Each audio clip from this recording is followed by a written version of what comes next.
টাকার কারণে ছাড়লাম বাড়ি, ছাড়লাম আমি ঘর, আপন মানুষগুলারে রাইখা হয়ে গেলাম পর।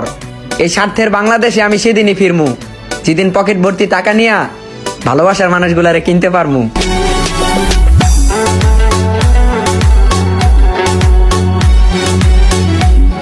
যারা হাজবেন্ডের কাছ থেকে ডিভোর্স নিতে চাচ্ছেন, এই কথাগুলো আপনাদের জন্য। আমার শুরু থাকতে আমার বিয়ে হয়, বয়সটা কম ছিল, অল্প। স্বামী কি জিনিস বুঝি নাই, শ্বশুর শাশুড়ি বুঝতে পারি নাই।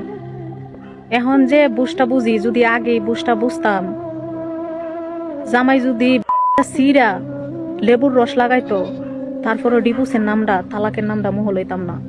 ফুল ফুটে বাগানে, প্রেম হয় গোপনে, প্রথম প্রেম ভেঙে গেলে সুখ হনার জীবনে।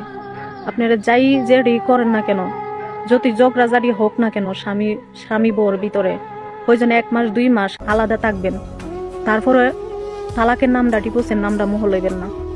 একটা মেয়ে যখন ডিভোর্স হয়ে যা, জিন্দা লাশ হয়ে বাইসা তাই, ও বাইসা তাহার থেকে মরে যাও অনেক ভালো।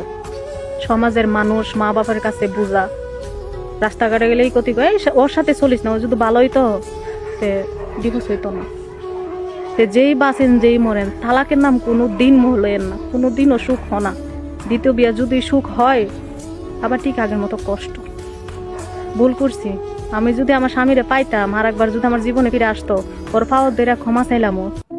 জান, আর একটাবার আমার জীবনে ফিরে আসো না প্লিজ, আর একটা সুযোগ দাও আমাকে। আমি তোমার হাতে পাও ধরি প্লিজ, আমি তোমার পাও ধরে মাফ চামু, ক্ষমা চামু যদি আমি কোনো ভুল করে থাকি। আর একটাবার ফিরে আসো না আমার জীবনে। আমি এক জায়গায় থেকে কষ্ট পাইয়া তোমার কাছে আইছি, তুমি বলছিলা কোনো দিন আমারে কষ্ট দিবা না, কোনো দিন না। এখন কেন আমাকে কষ্ট দিতেছো? আমি এক জায়গায় থেকে অনেক কষ্ট পাই আইছি, তোমার কাছে আসছি, তারপর আমি রাজি ছিলাম না। তুমি আমার সাথে অনেক কথাবার্তা বইলে আমার রাজি করাইছো, এত সুন্দর করে গুছাইয়া। তুমি আমার শেষ আকারটা দিতেছো, টিকতে পারবো না, সইতে পারবো না আমি। তুমি আসো আমার জীবন, আর একটা বার ফিরে আসো।